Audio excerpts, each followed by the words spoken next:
Good morning, friends. Today we are going to learn about the laws of chemical combination. What is chemical combination? Chemical combination is जहाँ पे भी हम देखेंगे chemistry में अगर एक कोई बॉन्ड बन रहा है तो दो या दो से अधिक अगर एलिमेंट्स एटम्स या तो मॉलिक्यूल्स अगर एक साथ मिल रहे हैं तो हम उसे कहेंगे केमिकल कॉम्बिनेशन। यही केमिकल कॉम्बिनेशन जो है हम इन लॉज में पढ़ने जा रहे हैं। There are 5 laws of chemical combination. तो पहला लॉ है लॉ ऑफ कंजर्वेशन ऑफ मास।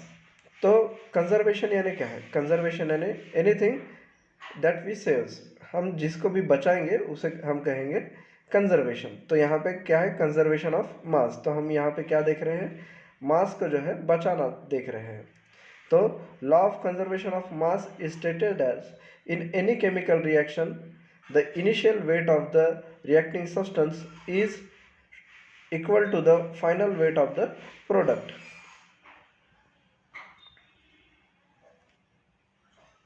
यानी जितना मास रिएक्टेंट के तरफ रहेगा उतना ही मास जो है वो प्रोडक्ट के तरफ रहेगा। फॉर एग्जांपल अगर हम कंसीडर करें कि मुझे एक मास लेना है, कंसीडर करो कि मुझे मास लेना है।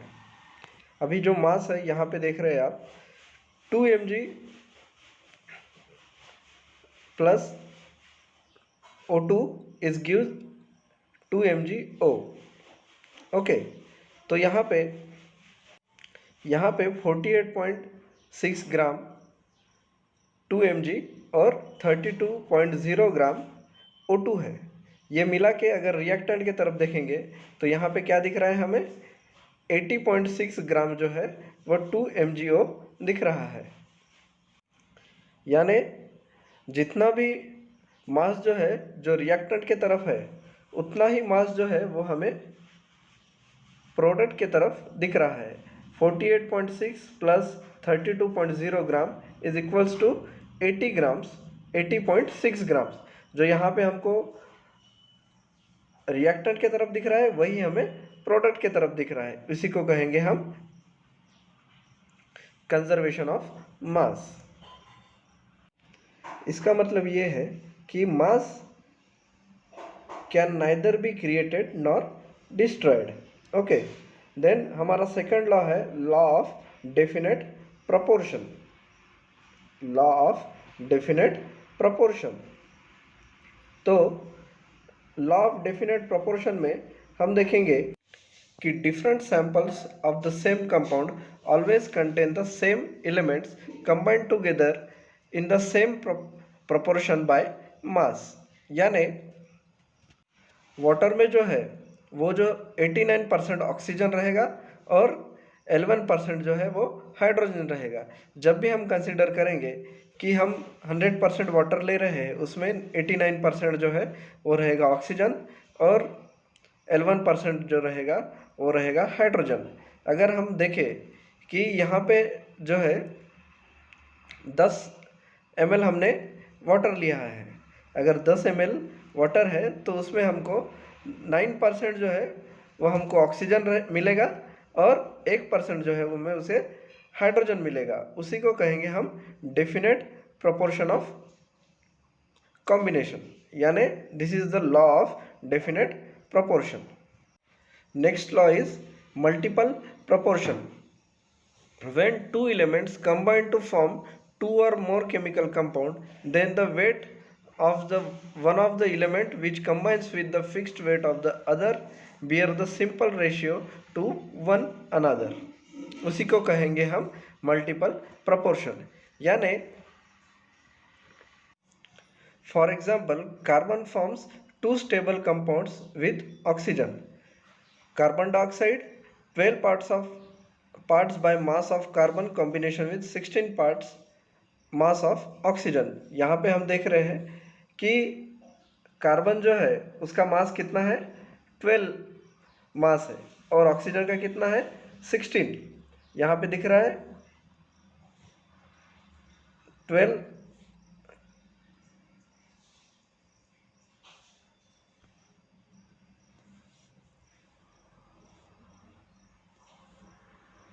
12 और उसके नीचे 16। जब हम देख रहे हैं कि कार्बन का मास कितना है 12 और ऑक्सीजन का है 16, तो एक कार्बन डाइऑक्साइड में 12 parts mass of carbon combines with 16 parts of oxygen. Okay, फिर बाद में देख रहे हैं कार्बन डाइऑक्साइड। कार्बन डाइऑक्साइड में हम क्या देख रहे हैं कि CO2 जो है, CO2 में 12 parts of carbon and 32 parts of oxygen. Okay, यहाँ पे एलिमेंट्स जो है वो सेम है, कार्बन और ऑक्सीजन, लेकिन इनका कॉम्बिनेशन जो है वो कैसा है, एक या एक से ज़्यादा है। यहाँ पे एक कार्बन डाइऑक्साइड में जो है, कार्बन मोनोऑक्साइड में जो है, कार्बन मोनोऑक्साइड में 12 पार्ट्स ऑफ कार्बन और 16 पार्ट्स ऑफ ऑक्सीजन, लेकिन कार्बन डाइऑक्साइड में 12 parts of carbon and 32 of oxygen, यानी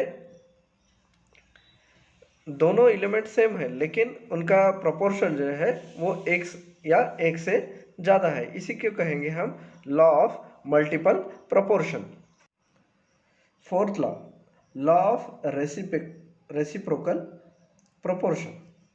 The ratio of the weights of two elements A and B which combine separately with a fixed weight of the third element C is either the same or the simple multiple of the ratio of the weights in which A and B combine directly with each other। हम समझने के लिए यहाँ पे carbon को A लेंगे, oxygen को B लेंगे और हाइड्रोजन को C लेंगे। अभी यहाँ पे carbon and oxygen combines with hydrogen to form CH4। जैसे कि हम देख रहे हैं कि carbon and oxygen combine with hydrogen to form CH4 and H2O respectively।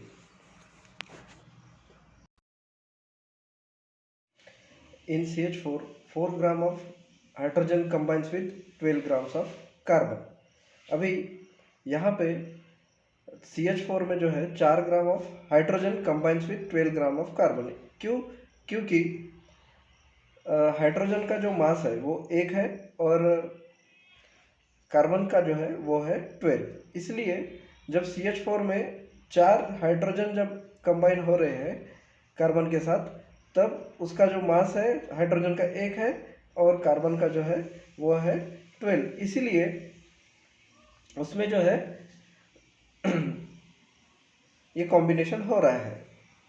तभी while in H2O 2 grams of hydrogen combines with 16 gram of oxygen. यहाँ पे हाइड्रोजन का मास 1 है और ऑक्सीजन का जो है वो कितना है 16। इसीलिए हाइड्रोजन जो है H2O में 2 ग्राम है और ऑक्सीजन जो है वो 16 ग्राम है।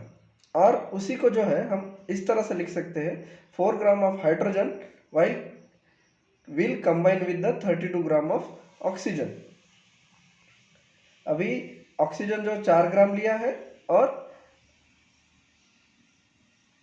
ऑक्सीजन जो है वो हाइड्रोजन जो है वो 4 ग्राम लिया है और ऑक्सीजन जो है 32 ग्राम लिया है, उसको एग्जैक्टली डबल कर दिया है। इसी वजह से कार्बन और ऑक्सीजन जो है उसमें कार्बन जो है कितना 12 है और ऑक्सीजन जो है वो है 32। कार्बन जो है वो है 32, इसीलिए इसका जो रेशियो जो है वो आया है 3:8, यानी 3:8 आया है।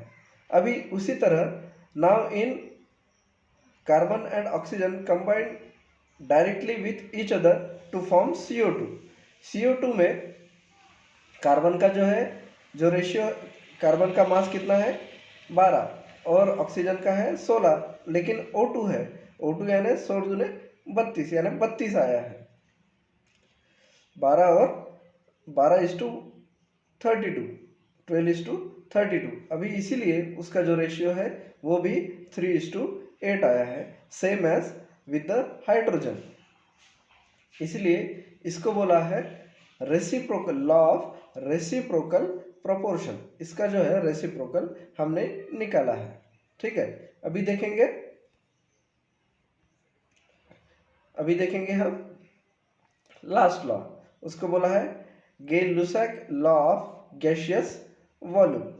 व्हेन गैसेस कंबाइन और produced in a chemical reaction they do in a simple ratio by volume provided all gases are at the same temperature and pressure। यानी हम एक कंडीशन लेंगे, अगर उसमें हम 100 ml हाइड्रोजन और 50 ml ऑक्सीजन लेंगे तो हमें वो एक वाटर वेपर देगा जिसको हम 2H2O बोलेंगे। 2H2O जो कि 100 ml में रहेगा, उसका वॉल्यूम जो रहेगा वो 2 रहेगा। यानी हाइड्रोजन जो है, हम कौन सा हाइड्रोजन लेंगे, H2 यानी उसका वॉल्यूम कितना हुआ, 2 हो गया। और ऑक्सीजन जो है वो 1 रहेगा, तो इसका वॉल्यूम क्या हो गया, 1 हो गया। लेकिन जब हमें वाटर वेपर मिलेगा वो क्या मिलेगा, 2H2O। वो कैसा मिलेगा हमको, 2H2O, इसलिए उसका वॉल्यूम कैसा रहेगा, 2। इसलिए उसका जो रेशियो जो है वो रहेगा 2:1:2। अभी जब हम दूसरा एग्जांपल देखेंगे जिसमें हम 1 litre of nitrogen gas combine करेंगे 3 लीटर ऑफ हाइड्रोजन के साथ, तो वो हमें 2 लीटर ऑफ अमोनिया देगा जो कि NH3 2NH3 देगा। तो इसमें नाइट्रोजन जो है वो 1 वॉल्यूम रहेगा और हाइड्रोजन जो है वो 3 वॉल्यूम रहेगा, और जो अमोनिया जो मिलेगा हमें वो मिलेगा 2NH3, यानी उसका वॉल्यूम कितना रहेगा, 2। इसलिए इसका रेशियो जो है वो रहेगा 1:3:2। इसी को हम बोलेंगे Gay Lussac law of gaseous volume. Thank you. अगर आपको वीडियो अच्छा लगा तो आप इसे लाइक कीजिए और मेरे चैनल को सब्सक्राइब कीजिए। Thank you.